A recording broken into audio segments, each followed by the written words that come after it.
आप सभी को मेरी तरफ से हैप्पी दिवाली। और मैं कुछ कामों में फंसा हुआ हूँ, तो इस पे मैं कुछ नहीं कर सकता। वीडियो लेट आ रही है और कम आ रही है। मैं कल और परसों में और आ जाएगी। मैं रेगुलर डालने की कोशिश करूँगा। शॉर्ट वीडियो ज़्यादा लंबा नहीं बनाऊँगा। कि और भी चैप्टर आ चुके हैं, मैंने एक थोड़ा सा एक्सप्लेन किया था। फिर फैमिली प्रॉब्लम से मैं फंसा हुआ था। और हाँ भाई, आप लोग खूब फोड़े फटाके, और जो भी रोके आप उनको बता देना कि आप कौन हो। बहुत हो चुके हैं ऐसे लोग जो हमारे त्योहारों को रोकने की और कम करने की कोशिशें कर रहे हैं। सभी के सभी सेफ रहना। और चलिए ठीक है, वीडियो स्टार्ट। मैं आप लोगों को बता देना चाहता हूँ कि इसके सिर्फ एक ही चैप्टर आए हैं जिसे मैं एक्सप्लेन कर रहा हूँ। आप लोग वोट किए हैं तो चलिए अब वीडियो को आगे बढ़ाते हैं।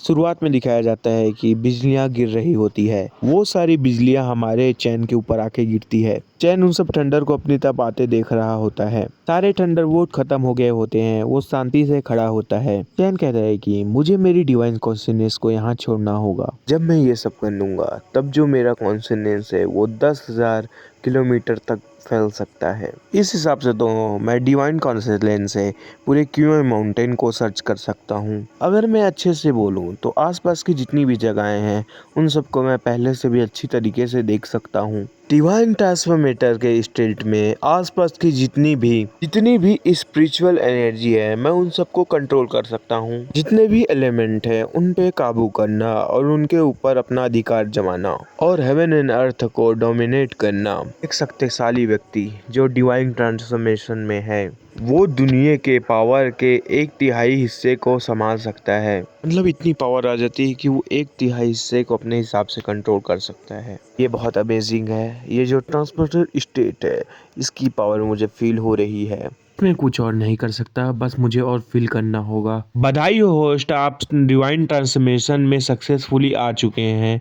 इसके रिवॉर्ड के तौर पे आपको डिवाइन फिंगर दिया जाता है। चैन कहता है कि एक और डिवाइन पावर।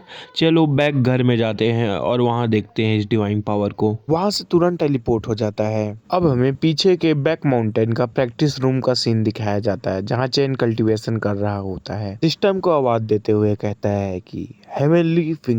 सिस्टम पे फिंगर का लोगो आ जाता है जिसे चैन टच करता है। इसके डिटेल बताए जाते हैं। हेवनली फिंगर ये हेवन और अर्थ की पावर को इकट्ठा करता है एक उंगली पे। उसके बाद ये सभी चीजों को डिस्ट्रॉय करता है। सोल को भी, सॉरी सोल नहीं, स्पिरिट को भी डिस्ट्रॉय कर सकता है। इसका जो हमला है वो बहुत दूर से भी किया जा सकता है। इसमें डिस्टेंस की कोई जरूरत नहीं होती है। इसमें फैमिली के डिस्टेंडेंट को भी पता लगाया जा सकता है उसके ब्लड द्वारा। हंसने लगता है और कहता है कि ये हेवनली फिंगर बहुत खतरनाक है और इसकी पावर तो बहुत ज़्यादा है।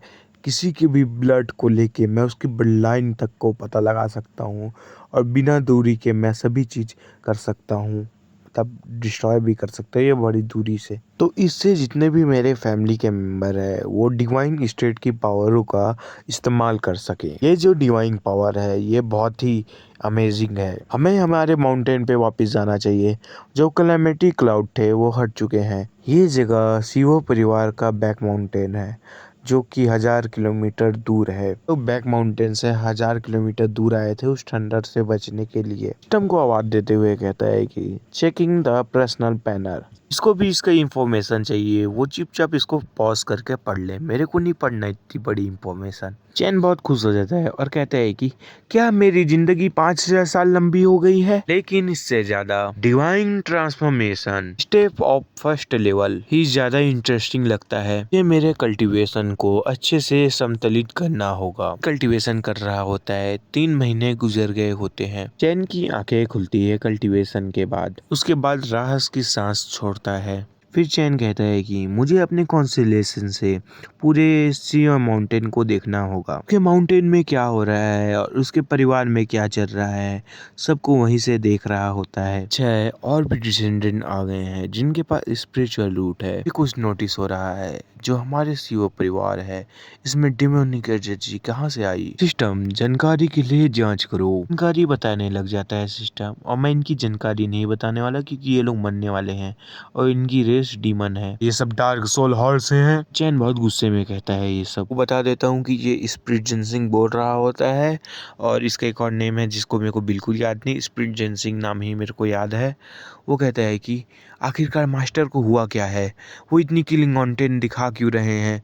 जितने भी इस सेक्ट में हैं, मतलब जितने भी इस माउंटेन में हैं, सभी लोगों का सोल कांप गया होगा इनकी इस ऑरा से, और देख भी सकते हो सब लोग कांप रहे होते हैं। वैसे भी जो मास्टर है वो डिवाइन ट्रांसफॉर्मेशन के लेवल पे है। अगर वो छोटा सा ऑरा भी हमें पार भेजेंगे तो हमें बहुत दिक्कतें होगी। बहुत गुस्से में होता है और कहता है कि मैं कभी नहीं सोच सकता था कि जो डार्क हॉल है उनका ध्यान हमारे सीओ परिवार पे आ जाएगा। अब जबकि ये लोग ऐसा कर रहे हैं तो अब मैं इसमें कुछ नहीं कर सकता। जो मेरे दिल में किलिंग इंटेंट आया है उसे अब मैं रोक नहीं सकता। लगता है कि मुझे जो डिवाइन ट्रांसफॉर्मेशन स्टेट है उसकी डायरेक्ट कांसलेशन को मुझे इस्तेमाल करना पड़ेगा। हमारे सिटी के अंतर्गत जितने भी डार्क हॉल मेंबर हैं उन्हें लॉक कर दिया जाए। इन अगले पल में उन्हें अपने डिवाइन कांसलेशन की मदद से वहां बुला लेता है। कैन अपना अटैक कर लेता है और कहता है कि अपने डार्क हॉल के साथ तुम नरक में जाओ। उसके अटैक के कारण बहुत बड़ा हाथ बन गया रहता है। चिंता नहीं करनी चाहिए, तुम ओल्ड मैन के हाथों मर रहे हो, जिसके कारण बहुत ब्लड आने स्टार्ट होते हैं क्योंकि वो सबको दबा दिया रहता है और सारे ब्लड फैल गए होते हैं। ये जो डार्क सोल हॉल के मेंबर थे, मैंने इन्हें अच्छी तरीके से मार डाला और कोई नहीं बचे हैं, लेकिन मुझे सीओ परिवार में अच्छी तरीके से देखना होगा कि कोई और है कि नहीं। अगर हो तो उसका काम तमाम कर दो। चलो ये बात तो कंफर्म हो गया है कि जो सीओ फैमिली है इसके ब्रांच में अभी कोई डार्क सोल हॉल से नहीं है। अगले पल में चैन ली को बुला लेता है। ली कहता है कि फादर आपने मुझे बुलाया। ये जो डार्क सोल हॉल के जो डिसाइपल है वो हमारे सीओ फैमिली में घुस गए हैं। क्या फादर, वो लोग हमारी फैमिली के अंदर आ गए थे? ये मेरी ही गलती के कारण है क्योंकि जितने भी डिसाइपल हैं और हमारे रिलेटिव है सभी लोगों को मैंने बाहर जाने से रोक दिया था, और सभी लोगों को बाहर जाने से रोकने के कारण मैं ध्यान देना भूल गया था कि कौन कौन हमारे सीओ परिवार में आ रहे हैं। आखिरकार इन डार्क सोल वालों की हिम्मत कैसे हुई हमारे फैमिली के अंदर आने की। मैं सारे डिसाइपल को ले जाते हुए इनको ख़त्म कर दूंगा फादर। एन कहता है कि अरे ली, तुम इतनी चिंता करने की कोई ज़रूरत नहीं है, तुम्हारे फादर ने उन सभी को मार डाला है। सुनने के बाद वो चौंक गया होता है। पहले से जानता था कि फादर ताकतवर है, लेकिन मुझे पता नहीं था कि वो इतने ताकतवर है कि वो सोल फेस वालों को ऐसे ही मार सकते हैं। जो हमारा जियो परिवार है वो फादर ही के वजह से इतना ताकतवर बन पाया है। यहाँ तक कि जो डार्क सोल हॉल के मास्टर है अगर वो यहाँ आ जाते हैं तो फादर उसको अपने एक शॉट से ही मार सकते हैं। चैन कहता है कि जो हमारा जियोई परिवार है वो हमेशा लो प्रोफाइल और ज़्यादा किसी मामलों में इंटरफेयर नहीं करता है।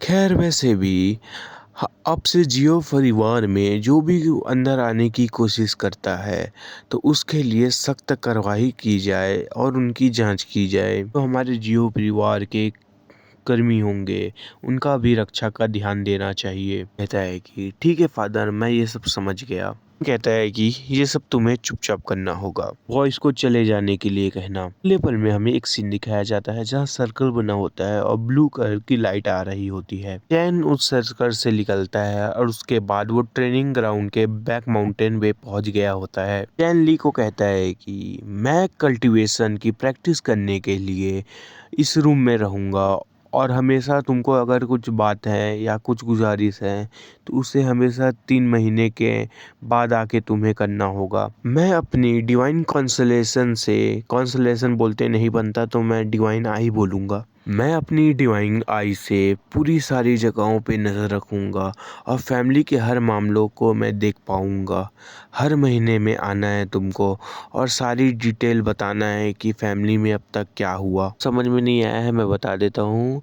हर 3 महीने में इम्पोर्टेंट बात बताएगा जो एकदम से ज़रूरी है और कुछ चेंज करना है तो हर महीने जितनी भी घटना घटी है उसे आके बताएगा और ये स्पिरिचुअल्स डिवाइन आई के ज़रिए सभी चीज़ को जान लेगा क्योंकि ये हमेशा एक्टिव करके रखेगा। ये सब सुनने के बाद ली कहता है कि ठीक है फादर, अब जैसा बोलते हैं मैं वैसा करूँगा। अब हमें डायरेक्ट 1 साल बाद का सीन दिखाया जाता है जहाँ बैक माउंटेन ऑप्सियो परिवार के ट्रेनिंग रूम का सीन दिखाया जाता है, मतलब ट्रेनिंग रूम या प्रैक्टिस रूम। चैन वहाँ बैठ के अपनी कल्टीवेशन कर रहा होता है, तभी नोटिफिकेशन आती है कि जो आपका डिसेंडेंट है हुओ को मारने के पीछे डार्क सोल हॉल के जो लीडर है वो पड़े हुए हैं और उसको हंट कर रहे हैं।